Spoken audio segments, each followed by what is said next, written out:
अलग अलग प्रचलित कथाओं में भिन्न भिन्न कारणों से कटा भगवान गजानन का सिर, जाने असली वजह। दोस्तों, पौराणिक कथाओं में कहा जाता है कि एक बार शिवजी ने अपने पुत्र गणेश का सिर त्रिशूल से काट दिया था। मगर क्या आप जानते हैं कि ऐसा करने की स्थिति क्यों बनी थी?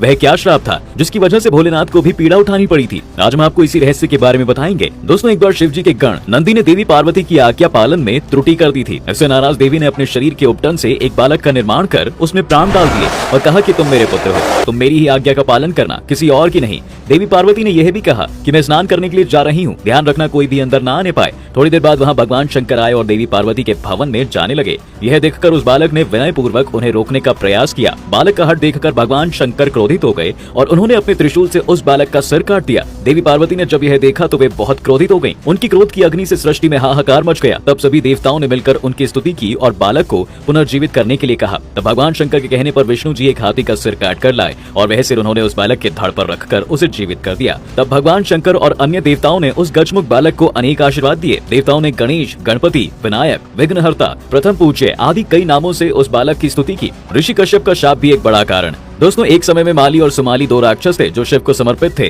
सूर्यदेव उन राक्षसों को उनके पापों के लिए मारने वाले थे। राक्षसों ने शिव से प्रार्थना की और शिव ने उनकी रक्षा के लिए हस्तक्षेप किया। उन्होंने सूर्य को अपने त्रिशूल से मार दिया और इससे सारी दुनिया अंधेरे में डूब गई। त्रिशूल की चोट से सूर्य की चेतना नष्ट हो गई और वह तुरंत रथ से नीचे गिर पड़े। जब कश्यप जी ने देखा कि उनका पुत्र मरणासन अवस्था में है तो वह उसे छाती से लगाकर फूट फूट कर विलाप करने लगे। सारे देवताओं में हाहाकार मच गया, सब भयभीत होकर रोने लगे। तब ब्रह्मा के पौत्र तपस्वी कश्यप जी ने शिव जी को शाप दिया। वे बोले, जैसे आज तुम्हारे प्रहार के मेरे पुत्र का हाल हो रहा है, ठीक ऐसा ही हाल तुम्हारे पुत्र का भी होगा। तुम स्वयं अपने ही पुत्र का मस्तक काट दोगे। तो इसी श्राप के कारण ऐसे संयोग बने कि महादेव को गणेश जी का सिर काटना पड़ा। शनि की दृष्टि ने कर दिया अमंगल। तीसरी कथा के अनुसार दोस्तों, जब गणपति जी का जन्म हुआ तो शिवलोक में उत्सव मनाया जा रहा था। सभी देवता नन्हे बालक को आशीर्वाद देने के लिए शिव धाम पधारे थे, लेकिन शनिदेव गणपति को देखे बिना ही विदा लेने लगे। यह देख माता पार्वती ने शनिदेव से इसका कारण पूछा। इस पर शनिदेव ने कहा कि अगर उनकी दृष्टि गणेश पर पड़ी तो अमंगल हो जाएगा, लेकिन माँ पार्वती नहीं मानी और उन्हें गणेश को देखने का आदेश दे दिया। फिर जैसे ही शनि ने गणेश को देखा,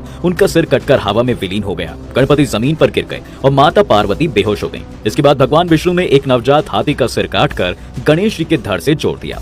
कटने के बाद यहाँ गिरा था भगवान गणेश का सिर। दोस्तों, देश विदेश में भगवान गणेश के जितने भी मंदिर हैं, उनमें उनकी हर मूर्ति के धड़ में हाथी का सिर लगा हुआ है। यही नहीं, उनकी कोई भी तस्वीर, कैलेंडर या पेंटिंग भी ऐसी ही है। लेकिन आप ये जानकर हैरान रह जाएंगे कि गणेश जी का असली सिर एक गुफा में है। जी हाँ, मान्यता है कि भगवान शिव ने गणेश जी का जो मस्तक शरीर से अलग कर दिया था, उसे उन्होंने एक गुफा में रख दिया। इस गुफा को पाताल भुवनेश्वर के नाम से जाना जाता है। इस गुफा में विराजित गणेश जी की मूर्ति को आदि गणेश कहा जाता है। मान्यता के अनुसार कलयुग में इस गुफा की खोज आदि शंकराचार्य ने की थी। यह गुफा उत्तराखंड में पिथौरागढ़ के गंगोली हाट से 14 किलोमीटर दूर स्थित है। इसे पाताल भुवनेश्वर गुफा कहते हैं। मान्यता है दोस्तों कि इस गुफा में रखे गणेश के कटे हुए सिर की रक्षा स्वयं भगवान शिव करते हैं। तो दोस्तों, कैसी लगी आपको यह पौराणिक रोचक कथाएं? हम ऐसी छोटी छोटी धार्मिक कहानियां आप सभी के लिए समय समय पर लाते रहेंगे। आप अपने बेशकीमती सुझाव कृपया हमें कमेंट बॉक्स में जरूर साझा करें। धन्यवाद।